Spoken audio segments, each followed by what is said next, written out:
প্রিয় ছাত্ররা, ছায়া প্রকাশনী বইয়ের ঘর্ষণের প্রবলেম সেট 1-এর অঙ্কগুলো আমরা করছিলাম। গত ভিডিওতে আমি 1 থেকে 7 পর্যন্ত অঙ্ক সলভ করে দেখিয়েছি। আজকের এই ভিডিওতে ওই ঘর্ষণের প্রবলেম সেট 1-এর 8 থেকে বাকি যতগুলো অঙ্ক আছে সবকটার সলিউশন করে দেখাবো এবং পরীক্ষার খাতায় কিভাবে লিখতে হয় সেটাও দেখিয়ে দেবো। তো তোমরা চলো 8 নম্বর অঙ্কটা দেখে নাও। 8 নম্বর অঙ্কে বলা আছে 60 গ্রাম ভরের একটি বস্তুকে 30 ডিগ্রি নতি বিশিষ্ট একটি নততলের ওপর রাখা আছে। নততল বরাবর নিচের দিকে লব্ধি বল 0.1764 নিউটন হলে ঘর্ষণ গুণাঙ্ক কত? তাহলে নততলটায় ঘর্ষণ আছে, তো আমি এই নততলটা আঁকলাম। এখানে নততলের নতি বলে দিয়েছে 30 ডিগ্রি। এর ওপর একটি বস্তু আছে যার ভর সিজিএস ইউনিটে বলে দিয়েছে, সেটাকে আমি এম ধরে নিচ্ছি, এবং ওর ওপর নততল বরাবর একটি লব্ধি বল নিচের দিকে কাজ করছে এবং সেটা হচ্ছে 0.1764। বেশ, এখন এই নততল আর বস্তুটাকে জানার পর আমরা ওই বস্তুটার ওপর কী কী বল কাজ করছে সেগুলোকে যদি ক্যালকুলেশন করে নিই, ওই বস্তুটার ওজন mg নিচের দিকে সরাসরি কাজ করছে এবং তলের উলম্ব দিকে ওই ওজনের উপাংশ সেটা হয়ে যাচ্ছে mg cos 30, কারণ এটা 30 ডিগ্রি হলে এই কোণটাও 30 ডিগ্রি হয়। এবং একই সঙ্গে নততল বরাবর যে ওজনের উপাংশ নিচের দিকে কাজ করবে সেটা হচ্ছে mg sin 30 ডিগ্রি। বস্তুটির ওপর নর্মাল রিয়াকশান ওপরের দিকে কাজ করবে নততলের পারপেন্ডিকুলার ডিরেকশানে, এবং একটি ঘর্ষণ বল যেটা ওই বস্তুর গতিকে বাধা দেবে এবং সেটাকে আমি F বললাম। তো আমাদের ঘর্ষণ গুণাঙ্ক মিউ বার করতে হবে। এখানে লব্ধি বলটা বলে দিয়েছে, তার মানে নততল বরাবর যে দুটো ফোর্স কাজ করছিল সেখানের মধ্যে mg sin 30 সেটা নিশ্চয়ই F এর থেকে বড়, এবং কতটা বড় সেটার ভ্যালুই বলে দিয়েছে 1764। এবার এখান থেকে আমরা F এর মান যদি বসাই, mg sin 30 একই থাকছে। এখন আমরা জানি F equals to mu into N. এখানে এই বস্তুটার উলম্ব দিকে মানে নততলের পারপেন্ডিকুলার ডিরেকশানে কোনো রকম কোনো গতি নেই, তার মানে N equals to mg cos 30। তাহলে মিউ ইন্টু এন যেটা, সেখানে এনটার মধ্যে আমি mg cos 30 বসিয়ে দিতে পারি, বাকি পার্টগুলো একই থেকে যাচ্ছে। তাহলে mg sin 30 একই থাকছে, mu into mg cos 30 equals to 0.1764। এখানে mg যেহেতু m এর ভ্যালু বলে দিয়েছে 60 গ্রাম, তাহলে আমরা mg পেয়ে যাব।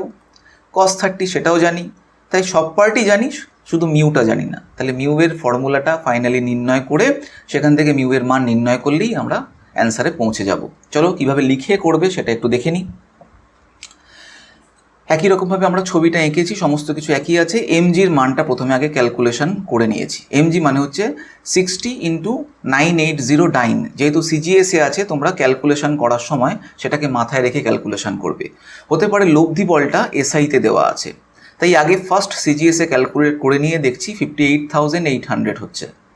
তাহলে 0.588 নিউটন এটা হলো বস্তুটার ওজন, এবং এই ওজনের উপাংশগুলোকে ধরে নিয়ে আমি এই পার্টের একটু আগে দেখিয়েছি। তো মিউ ইন্টু এন, এনের জায়গায় বসিয়েছি ভ্যালু। তো মিউ এর ফর্মুলা যেটা ফাইনালি হলো সেটা হলো mg sin 30 minus 0.1764 divided by mg cos 30। এখান থেকে আমরা এই সমীকরণটা অনায়াসে বার করতে পারবো। এবার ভ্যালুগুলোকে যদি বসিয়ে দিই, mg মানে 0.588, sin 30 মানে 1/2, এবং ভ্যালুগুলোকে ফাইনালি ক্যালকুলেট করার পর এটাই হয়ে যাচ্ছে 0.2310, এবং ঘর্ষণ গুণাঙ্কের মান এটাই 0.2310। এখানে অ্যান্সার 0.23 বলা আছে। ওকে, এরপরের অঙ্কে চলে যাই আমরা। 9 নম্বর অঙ্কে বলেছে 60 ডিগ্রি নতি বিশিষ্ট একটি নততল এবং ওই নততলের ওপর রাখা 100 গ্রাম ভরের একটি বস্তুর মধ্যে ঘর্ষণ গুণাঙ্ক 1/√3। এখানে মিউটা বলে দিয়েছে। নততল বরাবর ওপরের দিকে ন্যূনতম কত বল প্রয়োগ করলে বস্তুটিকে ওপরের দিকেই গতিশীল করা যাবে? এখানে যে কথাগুলো বলেছে এই কথাগুলোর খুব ইম্পর্টেন্স আছে, ভালো করে বোঝার চেষ্টা করবে। তো আমি নততলটা এঁকে নিলাম। এখানে কোণটা হচ্ছে 60 ডিগ্রি। বস্তুটাকে নততলের ওপর রেখেছে, বস্তুটার ভর 100 গ্রাম, আমি এম ধরে নিচ্ছি, তাহলে ওর ওজন mg নিচের দিকে কাজ করছে, এবং নততলের পারপেন্ডিকুলার ডিরেকশানে ওজনের উপাংশ হবে mg cos 60 ডিগ্রি, কারণ এটা 60 ডিগ্রি। নততল বরাবর নিচের দিকে ওজনের উপাংশ যেটা হবে সেটা mg sin 60 degree. Normal reaction যেটা নততল দিচ্ছে সেটা এন ওপরের দিকে। এখন বস্তুটার ওপর ফ্রিকশন কোন দিকে কাজ করবে? একটু আগেই দেখেছি ফ্রিকশনটা ওপরের দিকে ছিল, কারণ সেক্ষেত্রে বস্তুটা নততল বরাবর নিচের দিকে নামার উপক্রম করছিল, কিন্তু এখানে বলেছে বস্তুটিকে ওপর দিকেই গতিশীল করা হবে। তাহলে ওপর দিকেই গতিশীল মানে নততলের রেসপেক্টে ও ওপর দিকে উঠছে, তাহলে আপেক্ষিক গতি বস্তুর সেটা ওপরের দিকে, তাহলে ঘর্ষণ বলের ক্ষেত্রে নিচের দিকে কাজ করবে। তাহলে এফটাকে নিচের দিকে আঁকবো এবং এই সময় ওই বস্তুটার ওপর ন্যূনতম কত বল প্রয়োগ করতে হবে। তাহলে এই কথার থেকে কি মানে বোঝাচ্ছে? তাহলে এই ফোর্সটাকে আমি ন্যূনতম বলে এফ মিনিমাম লিখলাম, আর ন্যূনতম বলার মাধ্যমে বলছে যে এই বস্তুটার নততল বরাবর ওপরের দিকে কোনো ত্বরণ নেই, মানে ও সমবেগে ওপরের দিকে উঠছে। আর সমবেগে ওঠার শর্ত কি? লব্ধি বল নততল বরাবর শূন্য, তার মানে F minimum must be equal to mg sin 60 plus frictional force F.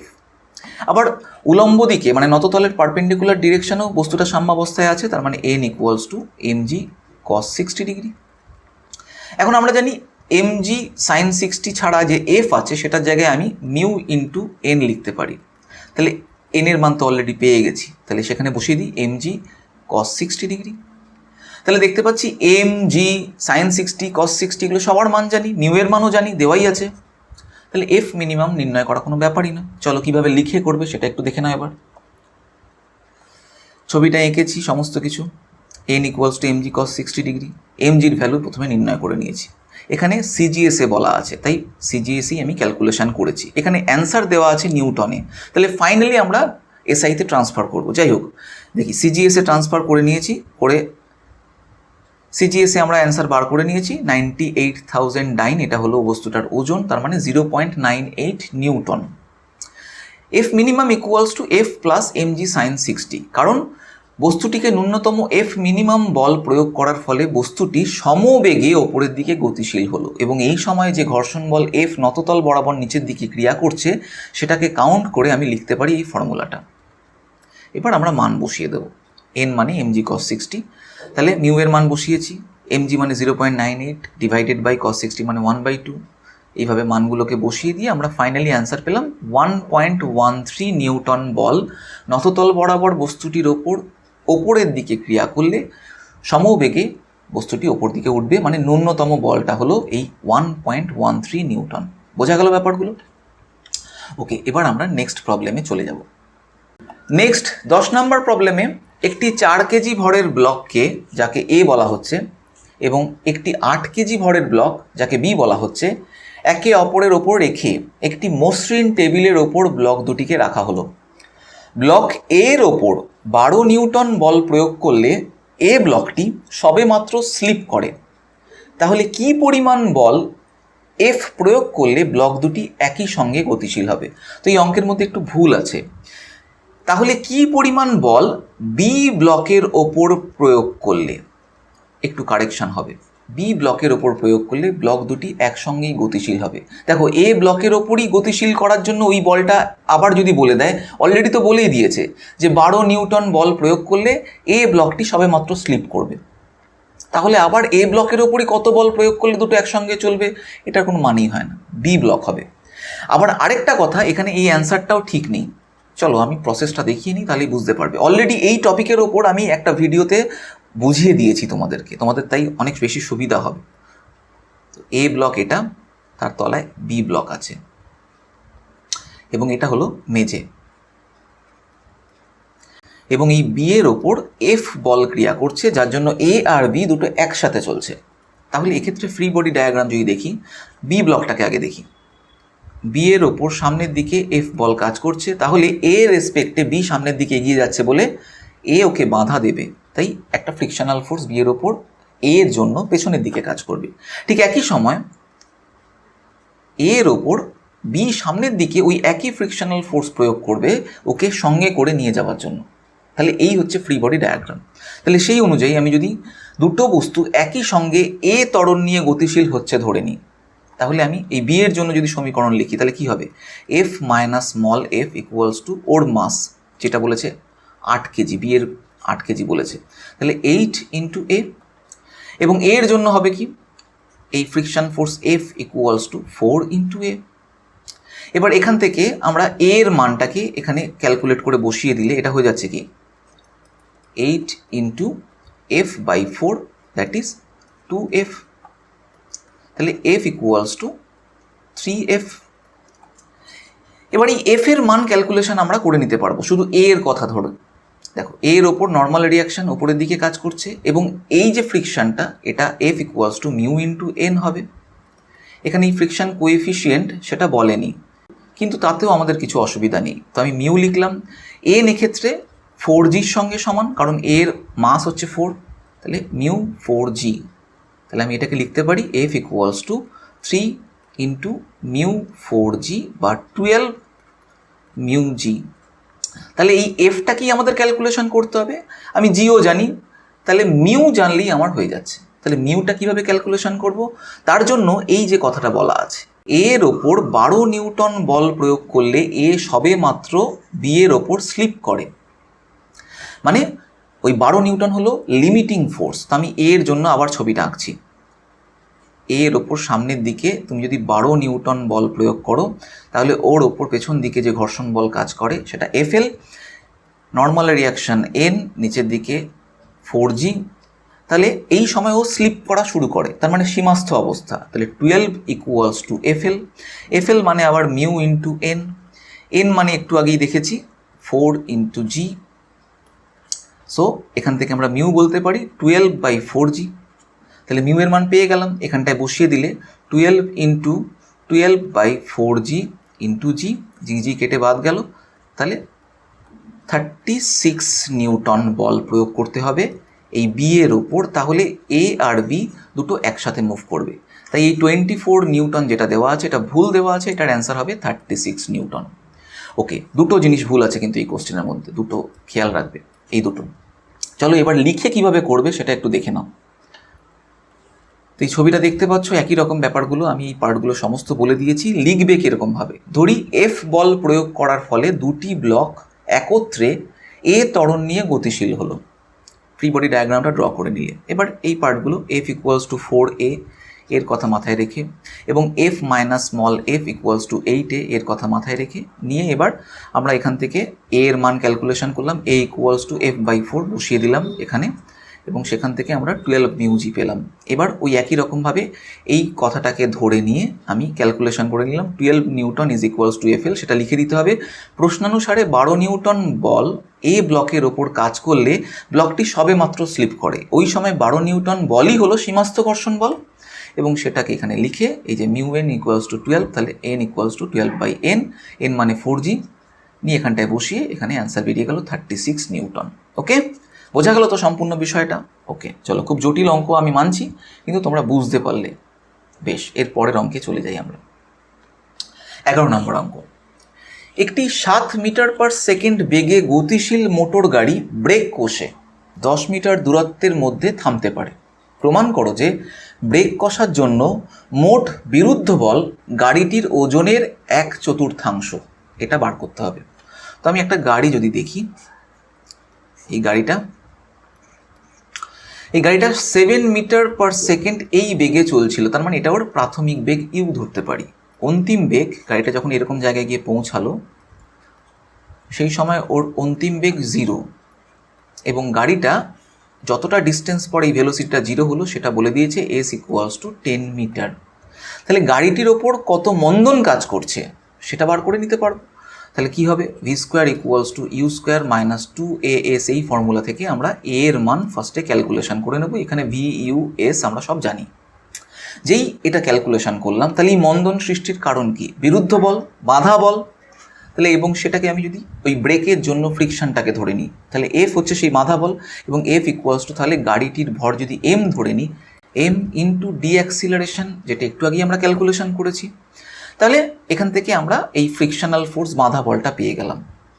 এবার বলেছে যে এটা বস্তুর ওজনের 1/4, এটা প্রমাণ করো। তো এই বস্তুটার ওজন মানে গাড়িটার ওজন কত? W equals to mg। তাহলে এই মানটা, এর মানটা ক্যালকুলেশন করলে এটার একটা ভ্যালু পাবো। সেখান থেকে এটা প্রমাণ করতে হবে যে এটা W/4 হচ্ছে। চলো এটা আমি বুঝিয়ে নিলাম। ক্যালকুলেশনের পার্টটা আমরা কিভাবে লিখতে হবে সেখান থেকে দেখলেই বুঝতে পারবো। তো এই যে 7 মিটার পার সেকেন্ড বেগে যাচ্ছিল, অন্তিম বেগ 0, 10 মিটার গেছে। প্রাথমিক বেগ এইভাবে লিখবে কিন্তু, প্রাথমিক বেগ u equals to 7 metre per second, অন্তিম বেগ 0, সরণ 10 মিটার। মন্দন বার করবো, v square equals to u square minus 2as, এই ফর্মুলা থেকে এ এর মান বার করলাম, বেরোলো 49/20 মিটার পার সেকেন্ড স্কোয়ার। ওকে, তাহলে বিরুদ্ধ বল এফ ইকুয়ালস টু, যেটা এখানে বাঁধা বল এদিকে কাজ করছে, এম ইন্টু এ, ওর মাসকে আমি এম ধরে নিয়েছি, এম ইন্টু ওর যে মন্দন হচ্ছিল সেটা 49/20 বসিয়ে দিয়েছি। 49/20কে আমি একটু সাজিয়ে লিখছি, এটা যদি তোমরা বুঝতে না পারো তাহলে অসুবিধা নেই, তোমরা এফ বাই ডাব্লু করলেও অ্যান্সার বেরিয়ে যাবে। যেমন এফ বেরিয়েছে কত, 49m/20। আচ্ছা, এখানে ডাব্লু হচ্ছে mg, বস্তুটার ওজন, তাহলে m ইন্টু জি, জি মানে আমরা জানি 9.8, এটাকে আমি 98/10 ধরতে পারি, নিয়ে এখান থেকেও আমরা ক্যালকুলেশন করলে অনুপাতটা বার করে ফেলতে পারবো, কোনো অসুবিধা নেই। কিন্তু আমি এখানে একটু অন্যভাবে করেছি, এটা করলে আরও একটু তাড়াতাড়ি হবে। যাই হোক, 49/20 সেটাকে আমি 98/40 লিখতে পারি, তাহলে 98/40কে আমি 4 ইন্টু 10 ধরে 9.8 করে নিয়েছি। 98/10 তার মানে 9.8, আর এখানে 40 জায়গায় 4 থেকে গেল, তাহলে এটাই হয়ে গেল mg, কারণ g মানে 9.8 ডিভাইডেড বাই 4, mg মানে w, তাহলে w/4 প্রমাণিত হয়ে গেল যে ওজনের 1/4 সঙ্গে সমান হলো। ওকে, বোঝা গেল তো ব্যাপারটা? চলো নেক্সট প্রবলেমে চলে যাই আমরা। এবারে 12 নম্বর অঙ্ক, একটি মোটর গাড়ি, আবার মোটর গাড়ির অঙ্ক, 70 কিলোমিটার/আওয়ার বেগে যাচ্ছিল, হঠাৎ করে ব্রেক কষায় গাড়িটি স্কিড করলো, মানে এখানে ফ্রিকশন কিন্তু ইনক্লুড হলো। গাড়িটি স্থির অবস্থায় আসার পূর্বে কত দূর গিয়েছিল? তাহলে ফাইনালি ওর ভেলোসিটি 0 দেওয়া আছে, মিউ এর ভ্যালু বলা আছে। তাহলে গাড়িটাকে ফার্স্টটাকে দেখে নিই। গাড়িটার প্রাথমিক বেগ ইউ ইকুয়ালস টু 70 কিলোমিটার/আওয়ার, অন্তিম বেগ সেটা 0, ফাইনালি ও থেমে গেছে, ভি ইকুয়ালস টু 0, এবং থেমে যাওয়ার আগে মুহূর্ত পর্যন্ত কত ডিস্টেন্স গেল এস আমাকে বার করতে হবে। এখানে ওর মাস বলে দেয়নি, তাহলে এম জানি না, ওর উপর একটা ফ্রিকশন ফোর্স কাজ করছে, সেটা কত সেটা ক্যালকুলেশন করতে হবে, এবং এই মিউ বলে দিয়েছে 0.2। এখন দেখো, ইউ জানো 70 কিলোমিটার/আওয়ার, বলে রাখি এই 70 কিলোমিটার/আওয়ারটাকে মিটার পার সেকেন্ডে ট্রান্সফার করে নেবে যদি তুমি এই অ্যান্সারই পেতে চাও, কারণ এখানে মিটারে অ্যান্সার দেওয়া আছে। আচ্ছা, ভি ইকুয়ালস টু 0, এস কত জানি না, এ কত তাও জানি না, তাহলে এখানে দুটো আননোন, তার জন্য আমাকে আরেকটা ইকুয়েশন লাগবে। এখন দেখো, এখানে এই গাড়িটার ওপর একটা বিরুদ্ধ বল কাজ করছে, সেটাই হচ্ছে ফ্রিকশনাল ফোর্স, এবং যার জন্যই এই মন্দনটা তৈরি হচ্ছে। তাহলে এই এফ ইকুয়ালস টু, ওর মাস যদি এম ধরে নিই গাড়িটার মাস, তাহলে এম ইন্টু এ, একটা ইকুয়েশন হলো। আবার এই F frictional force mu into N এর সঙ্গে সমান, তাহলে বস্তুটার ওজন এমজি, নর্মাল রিয়াকশান এন যদি হয়, তাহলে F equals to mu into n এবং এন ইকুয়ালস টু এমজি, তাহলে আমি এটা বলতে পারি m into a equals to mu into mg. তাহলে এখান থেকে আমি এ এর মান পেয়ে যাচ্ছি, এ ইকুয়ালস টু দেখতে পাচ্ছি মিউ ইন্টু জি হচ্ছে, তাহলে এ এর মান আমি পেয়ে গেলাম। এবার এস এর মান নির্ণয় করা কোনো ব্যাপার নয়, তাহলে v square equals to u square minus 2as, so s equals to u square minus v square by 2a, u square minus v square by 2 into mu into g. তো প্রত্যেকের মান জানি, আমরা মান বসালি এস এর মান ক্যালকুলেশন করে নিতে পারবো। চলো কীভাবে লিখে করবে সেটা একটু দেখে নাও এবার।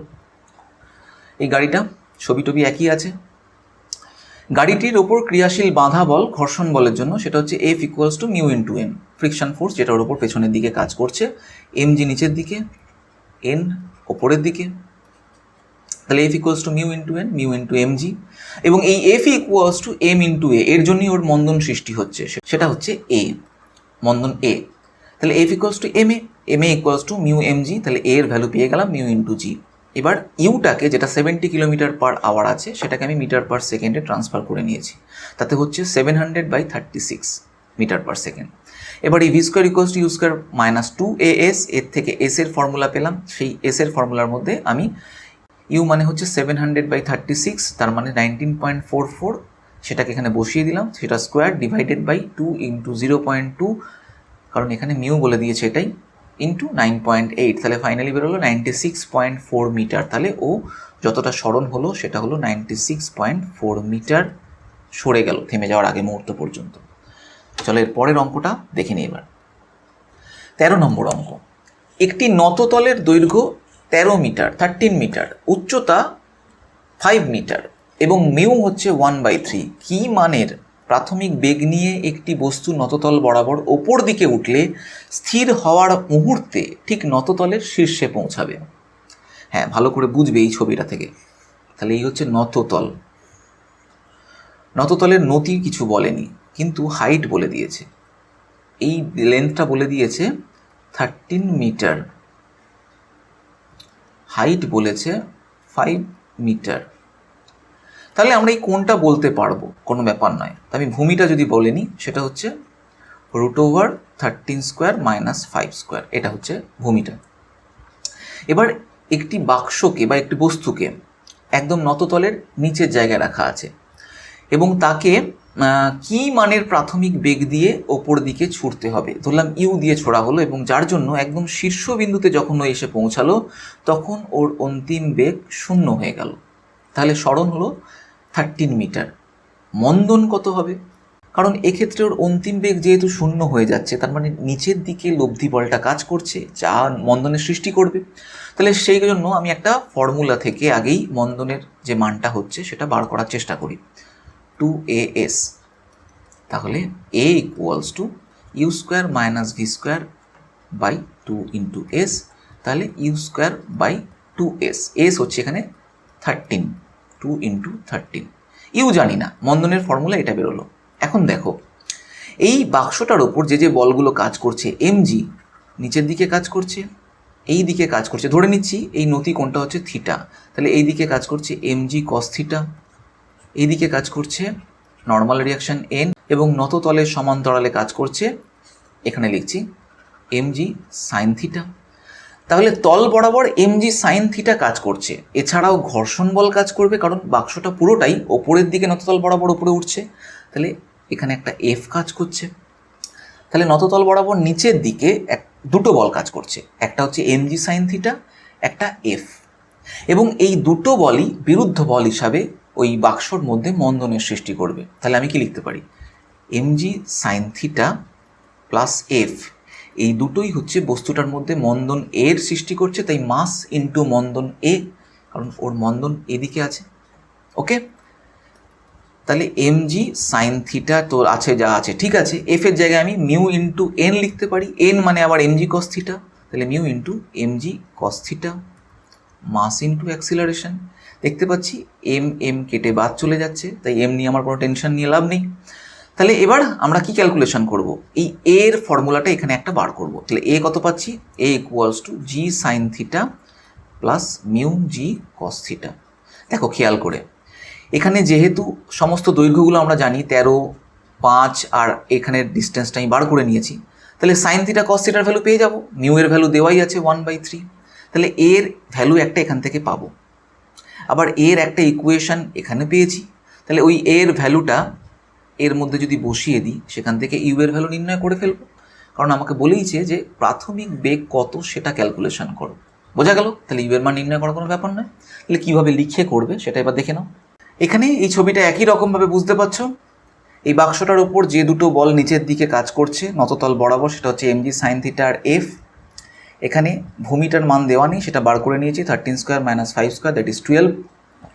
তাহলে এই বস্তুটার প্রাথমিক বেগ ইউ, অন্তিম বেগ 0, সরণ 13 মিটার, মন্দন কত সেটা ক্যালকুলেশন করতে হবে। তাহলে এখান থেকে আমরা মন্দনের ফর্মুলা লিখলাম, u² - v²/2s, তাহলে u²/26। ওকে, এবার এই বাঁধা বল, যে দুটো বল নিচের দিকে কাজ করছে mg sin θ আর f, এর জন্যই এই মন্দনের সৃষ্টি হচ্ছে। তাহলে mg sin θ plus f = mass into acceleration. এবার f এর জায়গায় আমরা মিউ ইন্টু n লিখলাম এবং n এর সঙ্গে mg cos θ সমান, সেটা লিখে নিলাম। তাহলে এর মান একটা পাচ্ছি এখান থেকে, এমগুলো কেটে বাদ চলে যাচ্ছে দেখতে পাচ্ছি। a = তাহলে কি g sin θ plus mu g cos θ। sin θ জায়গায় এখান থেকে আমি ভ্যালুগুলো বলতে পারি লম্ব বাই অতিভুজ, তার মানে 5/13, cos θ জায়গায় 12/13। তাহলে এখান থেকে সিম্পলিফাই করলে আমরা এই দুটো ইকুয়েশন পাচ্ছি, 1 নম্বর ইকুয়েশন এটা, 2 নম্বর ইকুয়েশন এটা। এবার এই অ্যাক্সিলারেশনের যে দুটো মান পেলাম সে দুটোকে ইকুয়াল করে আমরা ফাইনালি যে ফর্মুলা পেলাম সেটা এটা।